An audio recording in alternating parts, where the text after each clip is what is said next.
El nombre de los hititas ha llegado hasta nosotros en las historias más antiguas de la Biblia, donde se mencionan como una despiadada tribu próxima a Tierra Santa. Apenas se supo más sobre ellos hasta que en el siglo XIX unos exploradores que recorrían la desértica zona central de Turquía encontraron una ciudad perdida. Lo que descubrieron asombró al mundo arqueológico. Es majestuosa, reluciente y tiene más de 3000 años de antigüedad. Allí estaba Atusha, la capital de un imperio olvidado. Una ciudad cuya construcción fue muy adelantada para su tiempo. Me ha impresionado mucho. Algunas de las técnicas utilizadas aquí son muy similares a las modernas. Colgaba de altos barrancos y estaba rodeada de murallas inexpugnables. Se han encontrado pruebas de una pirámide gigantesca que rivalizaba con las del antiguo Egipto, una red de túneles secretos y un extenso templo en el corazón de la ciudad dedicado a dioses olvidados. Y vigilando desde las alturas una espectacular ciudadela real, hogar de una dinastía de reyes guerreros.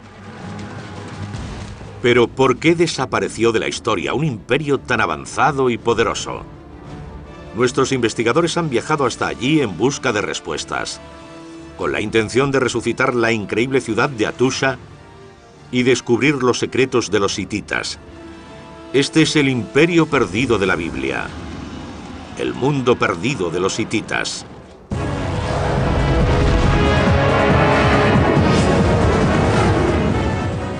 Mundos perdidos, el imperio perdido de la Biblia. Anatolia, en el desierto y montañoso corazón de Turquía, guarda las ruinas de la que una vez fue capital del imperio hitita, la ciudad de Atusha. Nuestros investigadores están aquí para recrear el aspecto de la ciudad cuando estaba gobernada por Hattusili, el último emperador hitita, y para descubrir pistas que revelen por qué desapareció esta superpotencia. Tessa Dunlop es historiadora licenciada por la Universidad de Oxford. Examinará los restos de la civilización perdida, rastreando el legado de un pueblo olvidado por la historia. Durante 3000 años, todo lo que se sabía de los hititas era un par de referencias en la Biblia. Jesse Karp es ingeniero. Ha pasado varios años estudiando en Turquía, conoce el idioma y ansía investigar los edificios monumentales de la ciudad. En esta parte, los constructores utilizaron 64.000 ladrillos que pesaban unas 2.500 toneladas. En su día fue una fortificación vanguardista. Hace 4000 años, los hititas surgieron como una poderosa tribu que controlaba las remotas montañas de Anatolia. En los 5 siglos siguientes, sus poderosos reyes ampliaron sus fronteras hasta las antiguas tierras de la Biblia, conquistando imperios a su paso. En el siglo XIV a.C., en tiempos de Hattusili, los hititas solo tuvieron un rival a su altura, el antiguo Egipto gobernado por el faraón Ramsés. El conflicto entre estos dos imperios determinó el curso de la historia. Pero mientras Egipto se convirtió en la civilización más famosa del mundo antiguo, los hititas no dejaron rastro. ¿Por qué? La investigación comienza en el que fuera acceso principal de Atusha, la Puerta del León. Tessa está con el arqueólogo Julian Bennett. Quiere averiguar cuándo descubrieron los exploradores europeos este lugar, solo conocido por relatos de viajeros y leyendas locales. Debió ser muy emocionante descubrir una ciudad perdida, una ciudad hitita. Sí, y tan bien conservada. Pero no se empezó a excavar hasta la década de 1890. Pero ¿por qué construir una capital en una región tan inhóspita, con un clima extremo y a casi 2000 metros sobre el nivel del mar? Tessa, esta es la Puerta del León, una de las entradas principales a la ciudad santa de Atusha. Son unos animales magníficos, ¿verdad? Lo son, con la boca abierta y la lengua. Has mencionado que este lugar es una ciudad, y a pesar de que debía ser fácil de defender, no entiendo por qué eligieron un lugar tan árido, inhóspito y de clima extremo. En aquella época el clima era muy diferente. Todo era más verde y húmedo, con árboles alrededor y tierras de labranza. Hace 35 siglos, las tierras que rodean Atusha tenían un aspecto muy distinto y también la aproximación a la ciudad. Los restos arqueológicos demuestran que la Puerta del León estaba flanqueada por 2 torres rectangulares de unos 15 por 9 metros. Los leones que la custodiaban eran un símbolo tradicional hitita de protección. El ingeniero Jesse Karp está en el antiguo perímetro de la ciudad con el especialista en ejércitos de la Edad del Bronce Thomas Zimmerman. Juntos examinan las prácticamente inexpugnables fortificaciones de Hattusha.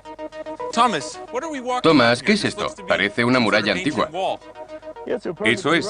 Caminamos sobre los restos de una de las fortificaciones más antiguas de la capital hitita, que datan de finales del siglo XVII, principios del XVI a.C. Si esto era una fortificación, ¿para qué servían estas cavidades a lo largo de la muralla? Son peculiares, ¿verdad? Se denominan murallas de casamata y consistía en 2 muros paralelos que cada 2 metros o 2 metros y medio eran atravesadas por muros transversales. Las cavidades que formaban eran rellenadas de escombros y tierra. Así que en estas cavidades se compactaban con tierra y escombros. Exactamente. Era una forma muy eficiente de fortificar la ciudad, ya que soportaba perfectamente los envites de un ariete. Utilizando esa técnica, los ingenieros hititas fueron capaces de construir murallas extremadamente gruesas y duraderas en mucho menos tiempo que si las hubieran hecho del modo convencional. Con 6 metros de grosor, las murallas tenían paredes transversales cada 3 metros, formando una serie de cavidades que se llenaban de tierra y piedras. En su interior se vertían escombros y tierra para formar la base. Una reconstrucción moderna permite a Jesse hacerse una idea de la escala original. Sobre la base se ha construido este tramo de 60 metros de largo, con 64.000 ladrillos de barro, y pesa 2.500 toneladas. Una muralla como esta se extendía cerca de 5 kilómetros alrededor de toda la ciudad, necesitando 2,5 millones de toneladas de ladrillos de barro.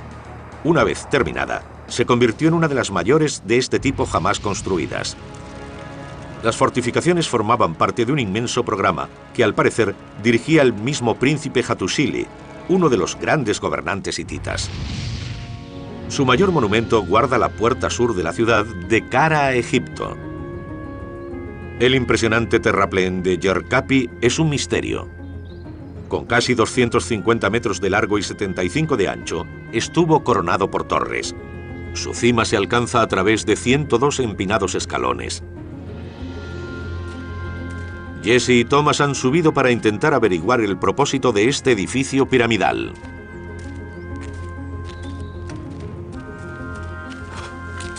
Thomas, esto parece la entrada de un edificio colosal. Así es. Esto forma parte de una construcción monumental del siglo XIII a.C., a finales del Imperio hitita. Estamos ante la llamada Puerta de la Esfinge, originalmente flanqueada por 2 esfinges monumentales. Aún se puede apreciar parte de ellas. ¿Se trataba de una construcción defensiva?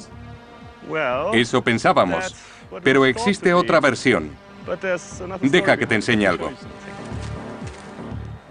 Justo bajo el terraplén se abre un estrecho túnel de casi 100 metros de longitud. Es uno de los muchos que conducen fuera de las murallas de la ciudad. Impresionante. Se trata de un falso arco. Se ven las piedras clave perfectamente alineadas encima. Sí, soportan cientos o miles de toneladas de tierra, escombros y piedra. Parece una estructura muy resistente. Probablemente la construyeran sobre un molde de arena que luego retiraron. Exacto. También hay otro detalle interesante. Sabemos que el suelo estaba recubierto con una capa de yeso blanco para reflejar la poca luz que entraba por la puerta. ¿Para iluminar el camino? Sí. Se cree que estos túneles se utilizaban para la defensa de la ciudad y para lanzar ataques sorpresa contra los enemigos que intentaran asediarla. Pero desde abajo Thomas y Jesse se dan cuenta de que también podían servir a otro propósito. Se trata de una construcción impresionante, pero ahora que estoy aquí abajo, no me parece una fortificación.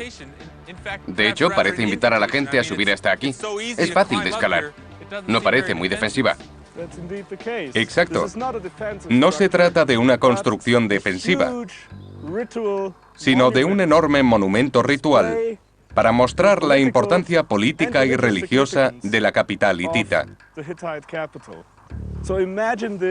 Imaginémoslo como un gigantesco escenario, con los sacerdotes saliendo por la puerta de la Esfinge, llevando la estatua de algún dios. Y el pueblo aquí, contemplando la ceremonia, con brillantes atuendos y el aire lleno de música y de incienso. Así que este gigantesco edificio era más bien ornamental, un despliegue. ¿Sí? Una exhibición del poder de Hattusha. Eso es.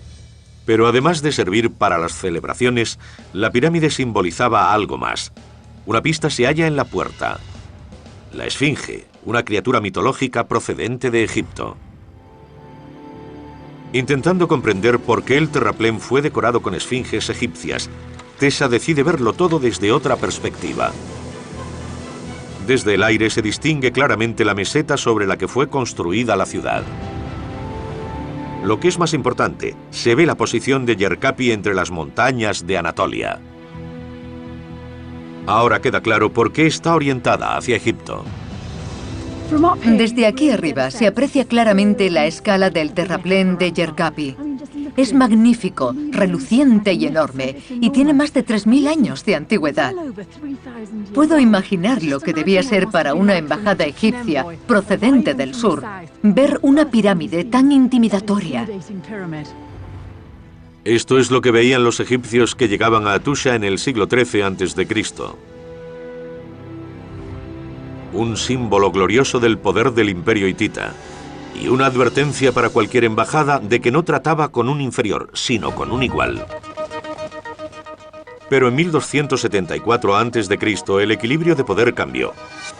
El faraón Ramsés quería afianzarse como nuevo rey de Egipto.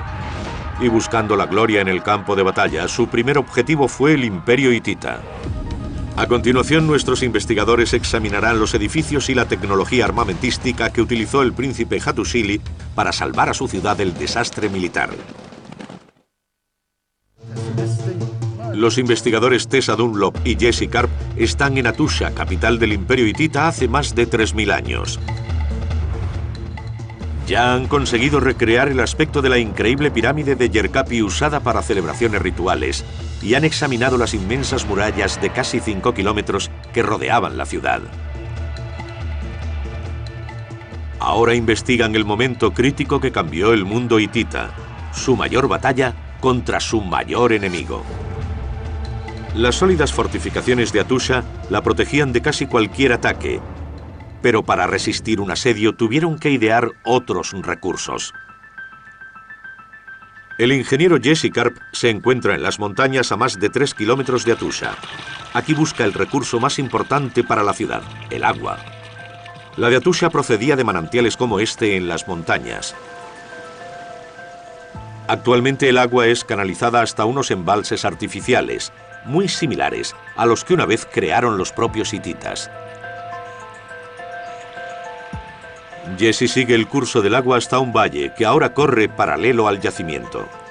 Pero los restos que verdaderamente demuestran cómo se suministraba el agua a la ciudad se encuentran cerca de la Puerta del León. Aquí un sistema de tuberías de arcilla llevaba el agua desde los manantiales hasta la ciudad. Fue el sistema de abastecimiento de agua más avanzado de su época. Pero el enemigo podía descubrir estas tuberías y cortarlas o envenenar el agua.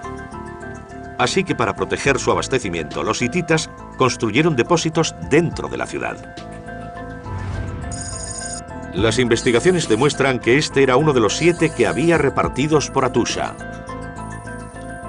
Y eran una maravilla de la ingeniería. Este medía 60 metros de largo por 90 de ancho y tenía 1,5 metros de profundidad. Con una base de roca impermeable y paredes de piedra caliza revestida de arcilla, el depósito tenía capacidad para unos 7,5 millones de litros. Suficientes para que una población de 10.000 habitantes resistiera un asedio durante 200 días.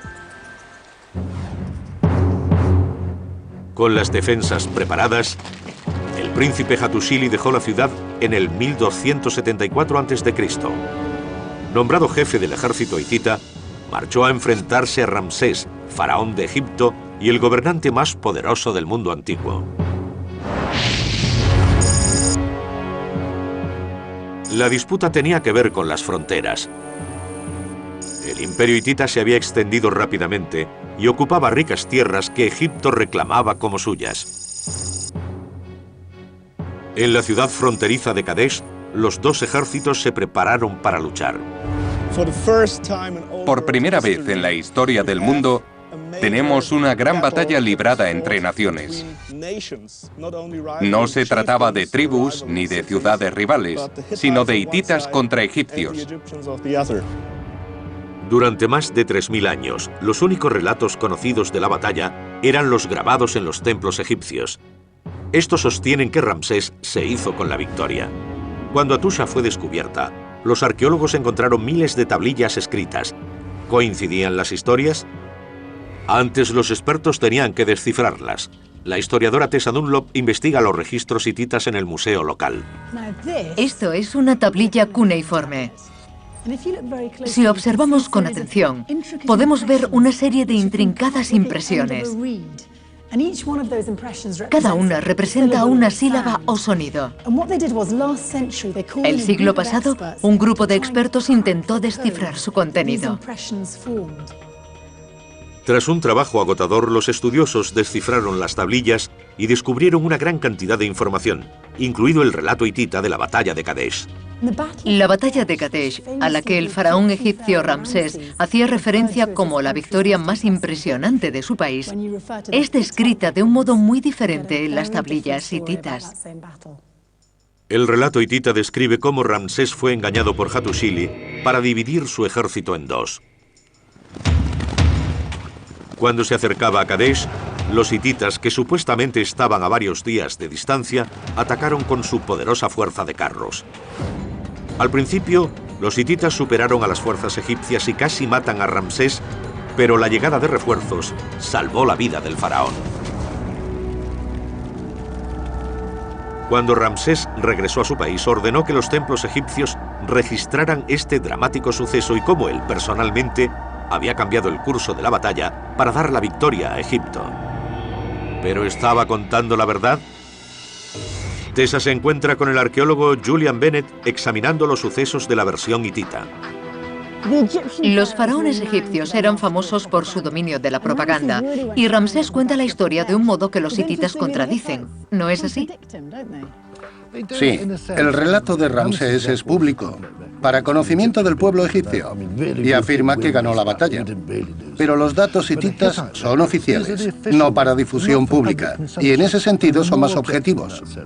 Entonces, a pesar de lo que dijo Ramsés, los egipcios fueron derrotados por el general Hattusili. Sí. La victoria sobre la potencia extranjera tuvo importantes consecuencias internas. Al salvar Kadesh de la carnicería egipcia, Hattusili se convirtió en un héroe nacional. Pero según los informes hititas, el rey, sobrino de Hattusili, molesto por el éxito de su tío, empezó a tramar su caída. Hattusili decidió actuar para romper el tabú más sagrado de la cultura hitita y hacerse con el trono. Y como han descubierto nuestros investigadores, sus acciones desembocarían en el proyecto de construcción más ambicioso jamás emprendido en Atusha. Nuestros investigadores están en Atusha, capital del Imperio Hitita, un pueblo mencionado en la Biblia, pero olvidado durante más de 3000 años. En Turquía, en las remotas montañas de Anatolia, ya han descubierto los secretos del gran éxito militar de los hititas. Ahora su objetivo es averiguar más del hombre responsable de todo, uno de los últimos y más importantes líderes del imperio, Hattusili. Las inscripciones nos dicen que los hititas tenían leyes muy estrictas sobre el derecho de sucesión al trono, uno de los motivos principales que mantenía unido al imperio. Pero en 1265 a.C., el príncipe Hattusili se lo arrebató a su impopular sobrino, el rey Mutuwali. Hattusili III era un hombre serio que estaba muy preocupado y convencido de que debía tomar el poder porque pensaba que era lo que hacía falta para salvar el imperio. A pesar del amplio apoyo a sus acciones, al derrocar al monarca legítimo y proclamarse rey, Hattusili había quebrantado una de las leyes hititas más sagradas. Y la penitencia por este crimen pudo ser el motivo de que decidiera reconstruir el templo de Hattusha.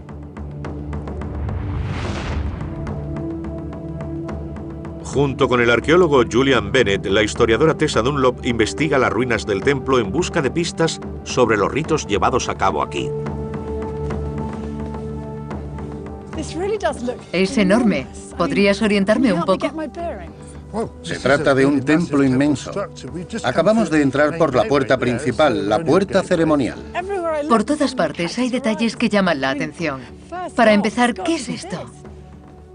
Tessa ha descubierto uno de los objetos más desconcertantes del templo, la piedra verde. En un tiempo se pensó que era un meteorito. Esta es la famosa piedra verde. Dan ganas de tocarla.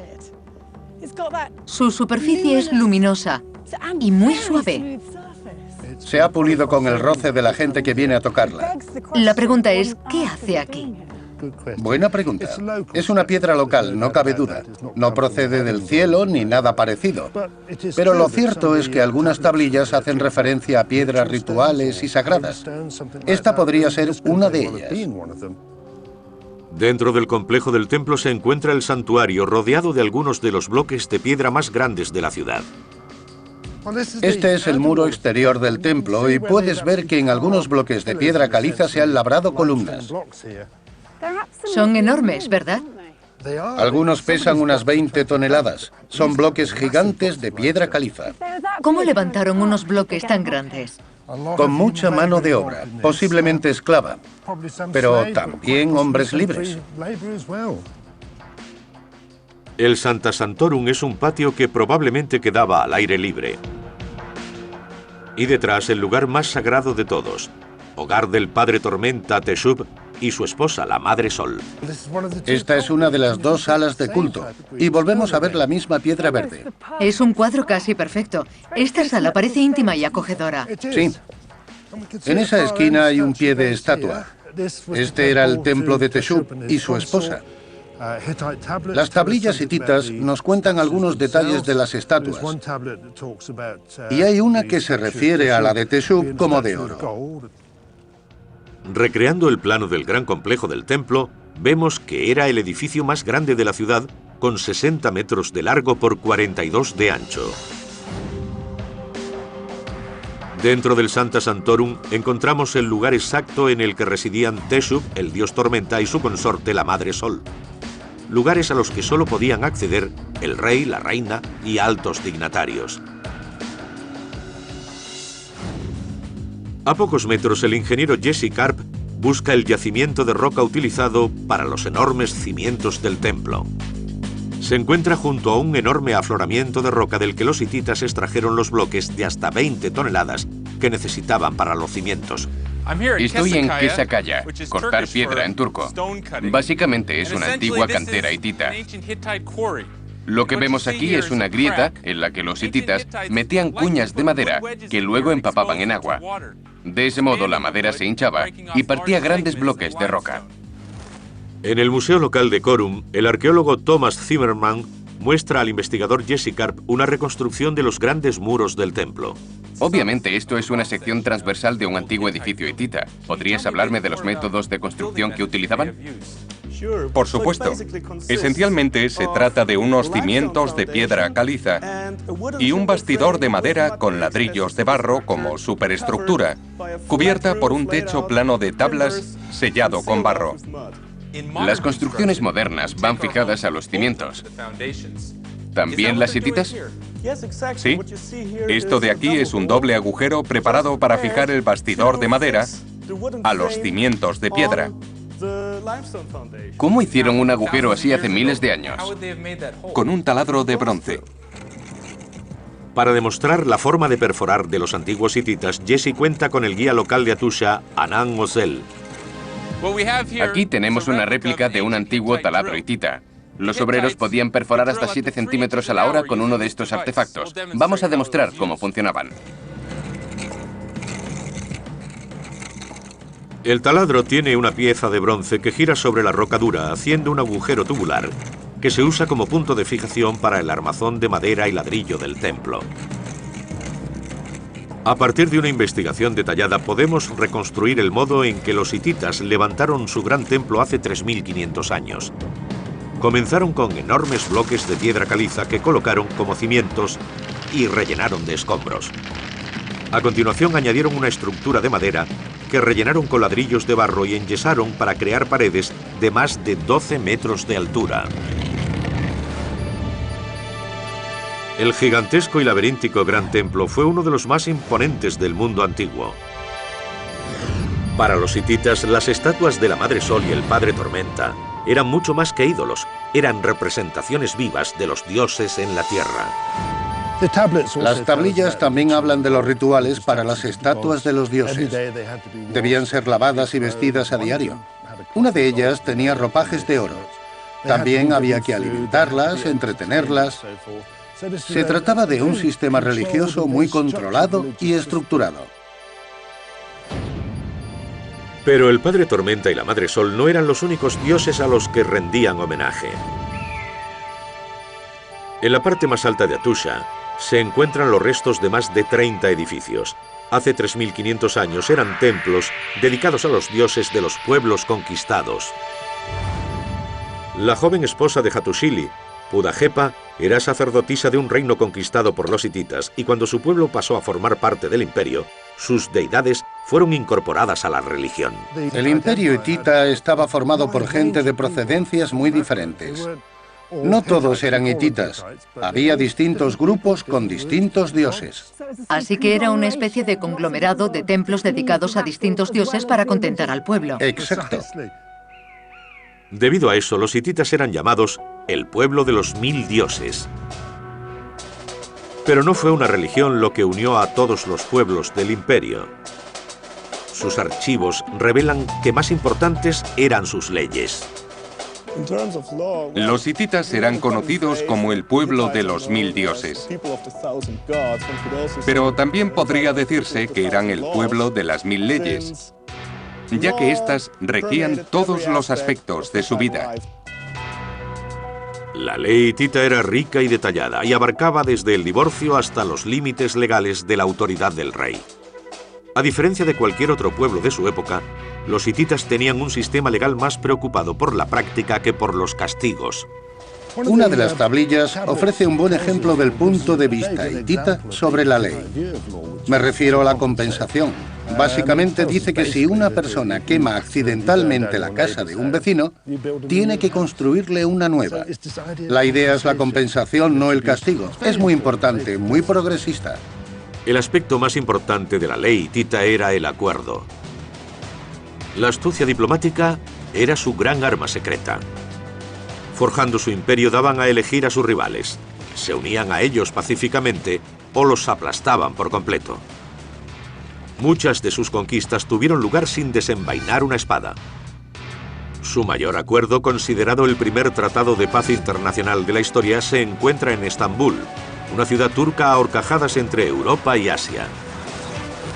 Aquí la historiadora Tessa Dunlop descubre el motivo secreto que oculta el tratado y las pistas que la ayudarán a entender por qué desapareció el imperio de la historia. Nuestros investigadores intentan descubrir qué le sucedió a Atusha, capital de los hititas, un antiguo pueblo de la Biblia. Hasta el momento han desentrañado algunos de sus grandes secretos constructivos y han recreado el aspecto que tenían sus grandes edificios y fortificaciones hace más de 3000 años. Ahora la historiadora Tessa Dunlop ha viajado a Estambul, la ciudad más grande de la actual Turquía, para intentar averiguar por qué desapareció de repente el imperio hitita cuando parecía estar en la cima de su poder. Estoy en el centro de Estambul, que a menudo suele citarse como la cuna de la civilización, pero en realidad el primer imperio unificado políticamente en Anatolia, que ocupa la mayor parte de la actual Turquía, fue el hitita. Obviamente ellos nunca llegaron hasta Estambul, entonces no existía, pero ahora muchos de sus grandes tesoros están aquí. Estambul es una ciudad de contrastes situada entre Asia y Europa. En medio del bullicio, Tessa se dirige al Museo Arqueológico de la ciudad, un santuario de tranquilidad que alberga lo que muchos consideran uno de los documentos más importantes jamás escritos. Es el Tratado de Kadesh, firmado 16 años después de la gran batalla entre los imperios hitita y egipcio. Tessa se ha reunido con el profesor Ali Dinchol, uno de los principales expertos mundiales en el imperio hitita, para averiguar más. Profesor Dinchol, este es el Tratado de Kadesh, pero me pregunto, ¿por qué se firmó tanto tiempo después de la batalla? Solo después de que Hattusili estabilizara los sucesos políticos de Anatolia, pudo firmar un tratado de paz con Egipto. Es decir, que Hattusili tuvo que reforzar el panorama nacional antes de dedicarse a la política exterior. Sí, ¿Funcionó el tratado? sí. No hubo más agresiones hasta la caída del imperio hitita. El Tratado de Kadesh trajo la paz entre las dos superpotencias de la época. Con los egipcios como aliados, el imperio hitita tenía poco que temer del mundo exterior. Pero dentro de sus fronteras amenazaban nuevos peligros. Tras alterar por la fuerza la línea sucesoria para proclamarse rey, Hattusili se había labrado poderosos enemigos que querían el trono para ellos. Para proteger a su familia y a sí mismo del peligro, inició un ambicioso proyecto de construcción, una espectacular ciudadela real. El ingeniero Jesse Karp está aquí con la arqueóloga Elif Denel, investigando lo que en la zona se llama Buyukale.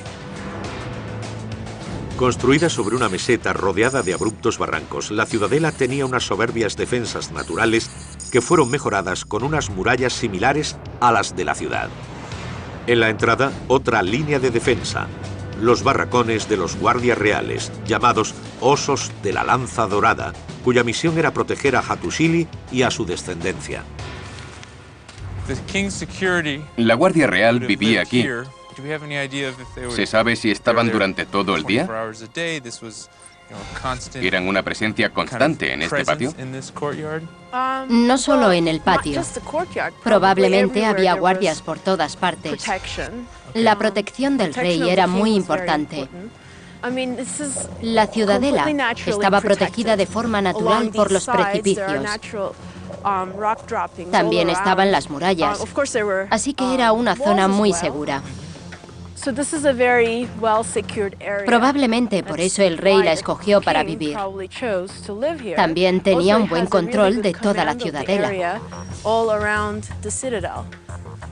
La vista es extraordinaria. Se ve todo el valle.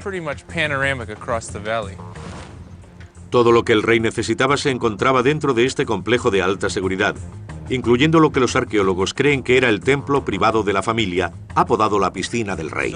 En aquella época no había árboles en esta zona. ¿Pero qué era esto? ¿Una piscina ceremonial? Sí, todo esto estaba amurallado y techado, con una abertura justo sobre la piscina. Vale. Y esto que vemos son los cimientos. Exactamente. A pesar de que se han traducido miles de textos religiosos hititas, la verdadera función de esta cámara con piscina sigue esquivando a los arqueólogos. Los rituales sagrados de limpieza que se piensa que la familia real llevaba a cabo aquí se han perdido para siempre, pero el propósito de otro edificio cercano es mucho más claro. Estos cimientos son muy diferentes de los que los rodean. Sí. Este edificio fue construido sobre una gran plataforma y su función era la de la sala de recepciones del rey. 5 muros soportaban el suelo elevado, que tenía 5 filas de 5 columnas, donde el rey recibía a sus visitantes.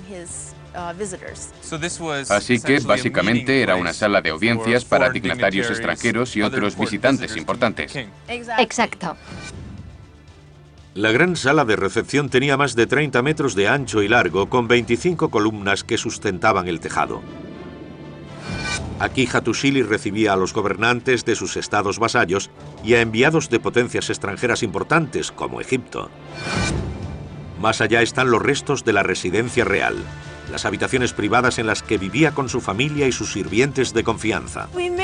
Podríamos estar frente a la residencia del rey. ¿Se sabe cómo vivía? ¿La compartía con sus sirvientes o su familia? Obviamente, tenía sirvientes, una esposa y concubinas. Y es posible que todos vivieran aquí. Es un lugar impresionante para tener un palacio. La realeza hitita vivía aislada y se sabe muy poco de las concubinas de Hattusili y de sus hijos. La excepción es Pujadepa, la formidable consorte que participó más activamente en la vida pública del imperio que cualquier otra reina anterior. Era una mujer muy fuerte y culta. Sabía cómo manejar las relaciones internacionales y cómo dirigir un país, de modo que influía en muchos aspectos del gobierno. La influencia de Pudajepa contribuyó a convertir este complejo palaciego en el centro del imperio. Su entrada estaba flanqueada por una guardia y funcionarios de élite. Era una ciudad dentro de una ciudad con un templo y un salón de audiencias al que llegaban emisarios de todo el mundo antiguo. Alzado sobre una meseta con casi 250 metros de largo y 150 de ancho y rodeado de grandes precipicios, su presencia dominaba la ciudad, la obra maestra del largo reinado de Hattusili. Pero el palacio no duraría. Como el resto de la ciudad, no tardaría en caer. A continuación, nuestros investigadores buscan la causa de este final catastrófico y abrupto.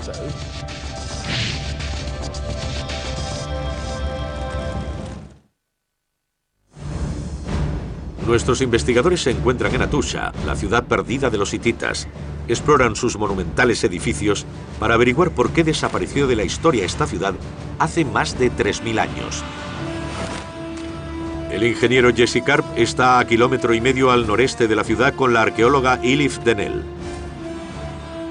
Juntos recorren el hermoso santuario de piedra de Yasilikaya, cuya construcción se piensa que fue ordenada por el rey Hattusili, uno de los últimos y mejores gobernantes hititas, y su esposa Pujadepa. Estamos entrando en el santuario al aire libre de Yasilikaya. Esto es impresionante. Hay relieves e inscripciones en todas las rocas. Los relieves representan a dioses y diosas. Los dioses a este lado, las diosas a la derecha. ¿Sabemos por qué fueron representados aquí? ¿Cuál era su propósito? El santuario está dedicado al dios Tormenta. Se trata de una procesión de dioses y diosas hacia una figura central, el dios Tormenta. Esto es un panteón que Pudajepa, la tercera esposa de Hattusili, trajo de Salesia, al sur del imperio, cuando vino a casarse con el rey. Pujadepa intentó unificar a los 1000 dioses del imperio en grupos más sencillos de dioses similares. Esto parece ser un intento de unificar el imperio, pero fuerzas mayores influyeron en su división. El esposo de Pudajepa, el gran rey Hattusili III, vencedor de la batalla de Kadesh, murió en 1237 a.C. Su última morada nunca ha sido hallada. Pero en el antiguo santuario de roca de Yasilikaya hay una cámara funeraria que fue cavada por orden de su nieto. Se accede a través de un estrecho pasadizo tallado en la roca. Y aporta una pista importante de la desaparición del imperio, ya que es el último monumento construido por el pueblo de Hattusha. ¿Qué tenemos aquí? Nos encontramos en un santuario de roca construido por el nieto de Hattusili III, el último rey hitita. ¿Significa eso que el imperio estaba en declive? Sabemos que el imperio cayó durante el reinado del nieto de Hattusili. Por las inscripciones de la cámara, los arqueólogos han deducido que el imperio hitita llegó a su fin inesperadamente 3 décadas después del reinado de Hattusili. Para conocer más pistas de por qué su nieto fue el último rey hitita, Julian Bennett lleva a Tessa hasta una inscripción casi invisible llamada Nishantash. ¿Qué es Nishantash? Nishantash quiere decir piedra marcada en turco, y aquí tenemos la piedra. Para aquellos que no pueden descifrarla, ¿qué dice?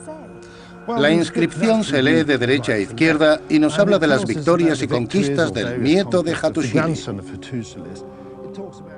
Pero muchas de las batallas mencionadas en Nishantash no eran para ampliar las fronteras del imperio, sino guerras civiles. Los sucesores de Hattusili lucharon por mantenerlo unido. Jesse Karp sigue buscando más datos sobre el final de Hattusha. Y se encuentra con Ilif Denel en las ruinas del Archivo Real. Albergó miles de tablillas de arcilla. Su conservación accidental nos proporciona la clave de lo que le sucedió a la ciudad. Aquí se encontraron miles de tablillas de arcilla quemadas. Un incendio hizo que el techo se derrumbara y el edificio se convirtiera en una especie de horno. Existen pruebas que lo demuestran. Esto es un trozo de ladrillo quemado de la pared del edificio. Si el tejado se derrumbó, el edificio debió acumular una gran cantidad de calor. Exacto. El hecho de que las tablillas se conservaran hasta nuestros días es una indicación de cómo la ciudad llegó a su fin o por qué fue abandonada.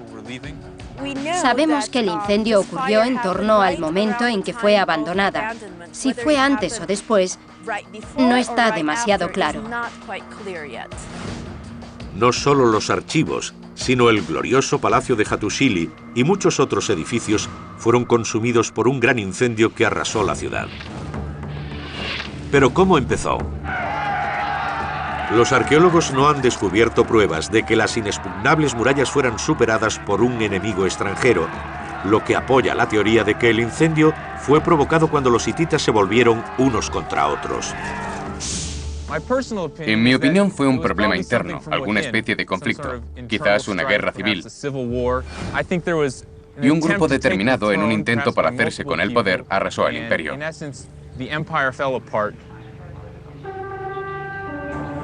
Al apoderarse del trono, Hattusili había sentado un peligroso precedente que desencadenó una guerra civil 30 años después de su muerte, cuando facciones rivales desgarraron el imperio buscando el poder. Con la capital abandonada y sin un rey lo bastante fuerte para imponer la unión, la región se sumió en el caos. Fueron tiempos muy oscuros. Había escasez de alimentos y violentos conflictos entre los grupos que buscaban un lugar en el que asentarse. Pero aunque Hattusha desapareció casi de la noche a la mañana, los restos de la civilización hitita perduraron.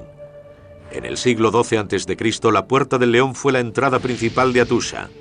Y en el arte hitita, los leones siempre fueron uno de los símbolos más populares. 4 siglos después, los descendientes de este pueblo siguieron esculpiendo estatuas de leones casi idénticas en Canaán, la tierra de los hititas de la Biblia. Este león data del siglo VII a.C., 400 años después de la caída del imperio en Hattusha.